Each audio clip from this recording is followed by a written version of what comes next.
Once there was a rose that was very proud of her beauty looks. Once அப்படின்னா ஒரு முறை, there அப்படின்னா அங்கே, was அப்படின்னா இருந்தது, a rose அப்படின்னா ஒரு ரோஸ். அதாவது there was a rose அப்படின்னா ஒரு முறை அங்கே ஒரு ரோஜா இருந்தது. that was, thatனா அது, wasனா இருந்தது, very அப்படின்னா மிகவும், proud ofனா, proudனா பெருமை, of சேர்த்து வரும்போது proud of அப்படின்னா பெருமையாக, her அப்படின்னா இங்கே அவள் அப்படின்றத குறிக்கும். ப்ரௌடுனா அவள் அப்படின்ற மீனிங், அவள் அப்படின்னா இங்கே ரோஜாவை குறிக்கும்.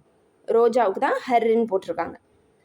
ஹர், ஹர் பியூட்டி, பியூட்டிஃபுல் அப்படின்னா அழகு, லுக்ஸ் அப்படின்னா தோற்றம், அதனுடைய ரோஜாவினுடைய தோற்றம், ரோஜாவினுடைய அழகு தோற்றம் அப்படின்ற மீனிங்.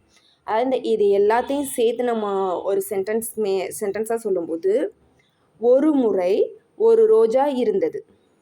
ஓகே, அது அவளுடைய அப்படின்றது வந்து ரோஜாவை தான் இங்கே குறிக்கும். அவளுடைய அழகான தோற்றத்தை பற்றி மிகவும் பெருமையாக இருந்தது.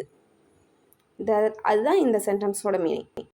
The only disappointment she nursed was that she grew alongside an ugly cactus.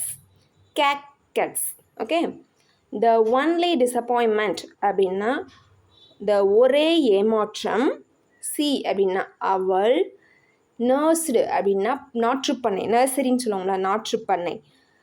நம்ம போய் செடியெல்லாம் போய் நர்சரியில் வாங்கிட்டு வரோன்னு சொல்லுவோம்ல, அதுதான் இங்கே நர்சரி. நர்ஸ்டு, வாஸ் இருந்தது, தட் அது, சி அப்படின்னா அவள், கிரியூ அப்படின்னா வளர்ந்தது. எங்கே வளர்ந்தது? அலாங் சைட்னா இணைந்து, அண்ட் இங்கே அக்லி அப்படின்றது அசிங்கமான, இங்கே வவ்வல்ஸ், யூ வந்து வவ்வல்ஸ் அப்படின்னால இங்கே ஆன் கொடுத்துருக்காங்க. கேட்கட்ஸ் அப்படின்னா கற்றாழை. இதோட மீனிங் என்னென்னா, ஒரு அசிங்கமான கற்றாழையுடன் அவள் வளர்ந்தது தான். அவள் அப்படின்றது எதை குறிக்கும் நான் முன்னாடியே சொல்லிட்டேன், ரோஜாவை குறிக்கும். வளர்ந்தது தான் ஏற்பட்ட ஒரே ஏமாற்றம். இதான் இந்த சென்டென்ஸோட meaning. Every other day the rose would insult the cactus looks, but the cactus keep quiet. Every other day அப்படின்னா ஒவ்வொரு நாளும், the rose அப்படின்னா ரோஜா, would அப்படின்னா விரும்பியது, எதுக்காக? இன்சல்ட் அப்படின்னா அவமதிப்பதற்காக, the cactus அப்படின்னா கற்றாழை, லுக்ஸ் அப்படின்னா தோற்றம், கற்றாழையினுடைய தோற்றத்தை அவமதிப்பதற்காக, பட் அப்படின்னா ஆனால், the cactus அப்படின்னா the கற்றாழை, கீப் குவைட் அப்படின்னா அமைதியாக இருந்தது. இந்த ஃபுல் சென்டென்ஸோட மீனிங் என்னென்னா, ஒவ்வொரு நாளும் ரோஜா கற்றாழையின் தோற்றத்தை அவமதிக்கும், ஆனால் கற்றாழை அமைதியாக இருக்கும். இதுதான் அதோட மீனிங்.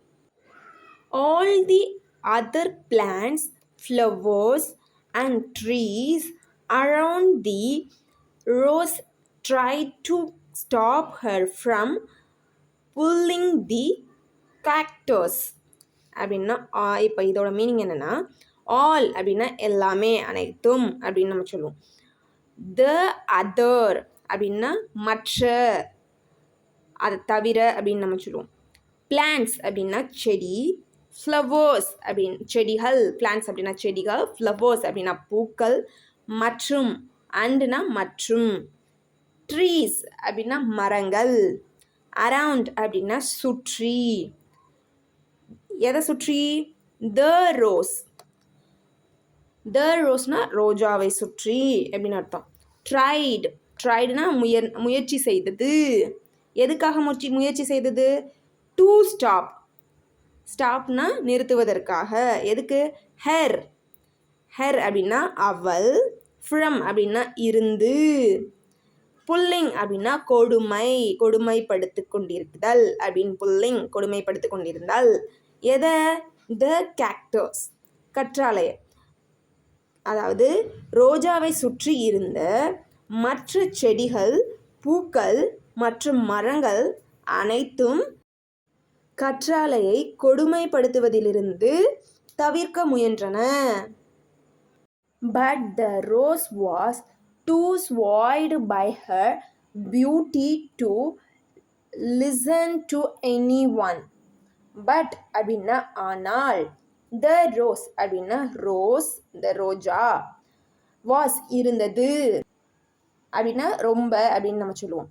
ஸ்வாய்டு அப்படின்னா ஊஞ்சலாடினார் அப்படின்ற மீனிங்கை குறிக்கும். பட் இங்கே என்ன மீனிங்கில் வருதுன்னா, பை ஹர் பி அப்படின்னா அந்த ரோஜா கிட்ட அழகு இருக்கிறதுனால இவன் ஆடிட்டு இருக்கான் அப்படின்ற மாதிரி மீனிங் வரும்.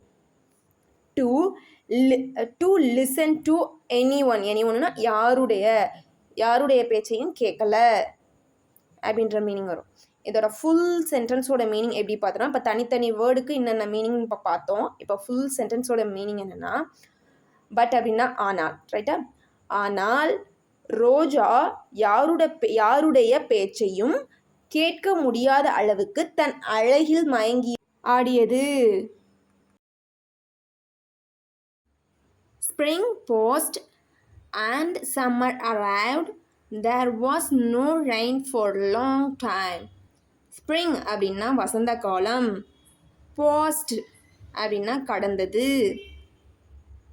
அண்ட் அப்படின்னா மற்றும், சம்மர் அப்படின்னா கோடை காலம், அரைவ்டு அப்படின்னா வந்தது, கோடைக்காலம் வந்தது. இதோட மீனிங் என்னென்னா, வசந்த காலம் கடந்து மற்றும் கோடைக்காலம் வந்தது. There was no rain. அங்கே மழை இல்லை. For அப்படின்னா காக, லாங் டைம் அப்படின்னா நீண்ட நாட்களாக அப்படின்ற மீனிங். அதாவது நீண்ட நாட்களாக மழை இல்லை. The once proud rose slowly began to lose its color and started to wet. The once அப்படின்னா ஒரு முறை, proud அப்படின்னா பெருமையாக, ரோஸ் அப்படின்னா ரோஜா தெரியும், ஸ்லோலி மெதுவாக, began அப்படின்னா began தொடங்கியது, பாஸ்ட் V2 ஃபார்ம். எதுக்கு தொடங்கியது? டு லாஸ், எதை லாஸ் பண்ண? இட்ஸ் அப்படின்னா இதனுடைய அப்படின்னு வரும். Colour and started to wet அப்படின்னா வாடிவிட அப்படின்ற அர்த்தம். இதோட ஹோல் மீனிங் என்னன்னா, ஹோல் சென்டென்ஸோட மீனிங் என்னன்னா, ஒரு முறை பெருமையாக இருந்த ரோஜா மெல்ல மெல்ல தன் நிறத்தை இழந்து வாட ஆரம்பித்தது அப்படின்ற மீனிங்.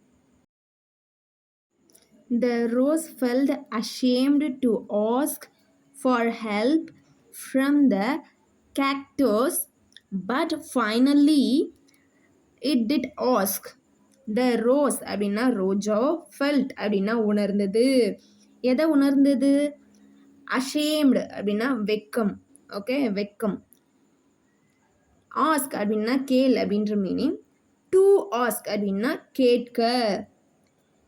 ஃபார் அப்படின்னா காக, எதுக்காக? ஹெல்ப் அப்படின்னா உதவி, இருந்து எது யார்கிட்ட இருந்து? த கேக்டஸ், கேக்டஸ்னா கற்றாழை. பட் அப்படின்னா ஆனால், ஃபைனலி அப்படின்னா கடைசியாக, இட் ஆஸ்க் கேட்டது. இதோட மீனிங் என்னென்னா, ஒவ்வொன்றுக்கும் ஒவ்வொரு வேர்டுக்கும் தனித்தனியாக மீனிங் பார்த்துட்டோம். இப்போ ஹோல் சென்டென்ஸோட மீனிங் எப்படின்னா, கற்றாழையிடமிருந்து உதவி கேட்க ரோஜா வெட்கமாக இருந்தது. ரோஜாவிற்கு கற்றாழையிடமிருந்து உதவி கேட்க ரோஜாவிற்கு வெட்கமாக இருந்தது, ஆனால் கடைசியாக அது கேட்டது. இதுதான் இதோட meaning. The kind cactus agreed and the sparrows watered the rose. The kind cactus அப்படின்னா கனிவான கற்றாழை அப்படின்னு அர்த்தம். அக்ரீடு ஒப்புக்கொள்ளுதல் அப்படின்னு ஒப்புக்கொண்டது அப்படின்னு கூட சொல்லலாம். அண்ட் அப்படின்னா மற்றும், த ஸ்பேரோஸ் அப்படின்னா சிட்டுக்குருவிகள். த ஸ்பேரோஸ்னா சிட்டுக்குருவிகள். வாட்டர் த ரோஸ் தண்ணீர் கொடுத்தது. எங்கேருந்து எடுத்த தண்ணியை? கற்றாழையிலிருந்து எடுத்த தண்ணியை.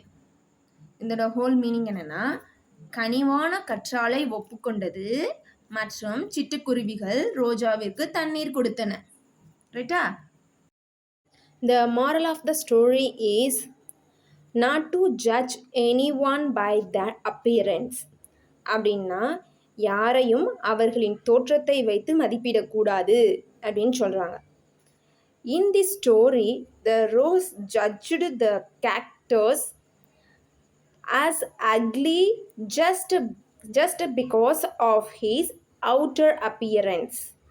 அப்படின்னா இந்த ஸ்டோரி அப்படின்னா இந்த ஸ்டோரியில் த ரோஸ் அப்படின்னா ரோஜா, ஜட்ஜ்டு அது வந்து மதிப்பிட்டது யாரை? த கேக்டர்ஸ் கற்றாழையை, ஆஸ் அக்லி அதனுடைய அசிங்கமான வெளித்தோற்றத்தை. சரியா? இந்த கதையில் ரோஜா கற்றாழையை தன் வெளிப்புற தோற்றத்தால் அசிங்கமானது என்று தீர்ப்பளித்தது. யாரு தீர்ப்பளித்தது? ரோஜா. Okay. But in reality it was the cactus who helped the rose to stay alive during the summers when there was no rain. அதாவது இங்கே என்ன சொல்கிறாங்கன்னா, பட் அப்படின்னா ஆனால், இன் ரியாலிட்டி அப்படின்னாக்கா உண்மையில், இட் அப்படின்னா இது, வாஸ் அப்படின்னா இருந்தது, த கேக்டஸ் அப்படின்னாக்கா கற்றாழை, ஹூ அப்படின்னா யாரு அப்படின்னு சொல்கிறாங்க, ஹெல்ப்டு அப்படின்னா ஹெல்ப் உதவியது, த ரோஸ் டு அப்படின்னா ரோஜாவுக்கு அப்படின்னு அர்த்தம், ஸ்டே அப்படின்னா ஸ்டே அலிவ் அப்படின்னா உயிருடன் இருப்பதற்காக. எப்போ? டூரிங் த சம்மர் அதாவது சம்மர் சீசனில். When there was no rain எப்போ? அங்கே மழையே இல்லாத போது. சரியா? இதோட மீனிங் ஹோல் சென்டென்ஸோட மீனிங் என்னென்னா, பட் அப்படின்னாக்கா ஆனால். ரைட்டா? ஆனால் உண்மையில் மழை இல்லாத போது கோடையில் ரோஜா உயிருடன் இருக்க உதவியது கற்றாழை. இதுதான் இந்த சென்டென்ஸோட மீனிங். இந்த ஹோல் ஸ்டோரியும் என்ன சொல்லுது அப்படின்னா, not to judge anyone their appearance, யாரையும் அவர்களின் தோற்றத்தை வைத்து மதிப்பிடக்கூடாது அப்படின்னு சொல்கிறாங்க. ஆமாம், ஒவ்வொருத்தவங்களுக்கும் ஒவ்வொரு குவாலிட்டிஸ் இருக்கும். ஒவ்வொரு பர்சனும் they have a uniqueness, right? ஒவ்வொருத்தவங்களுக்கும் ஒரு குவாலிட்டி, அவங்க ஒவ்வொரு தனித்தன்மை இருக்கும். அதனால் அவங்களோட வெளித்தோற்றத்தை வச்சு நம்ம அவங்கள மதிப்பிடக்கூடாது. இதுதான் ரியாலிட்டியும் ஆல்சோ. இந்த ரியாலிட்டி தான் இந்த ஸ்டோரியில் சொல்லியிருக்காங்க.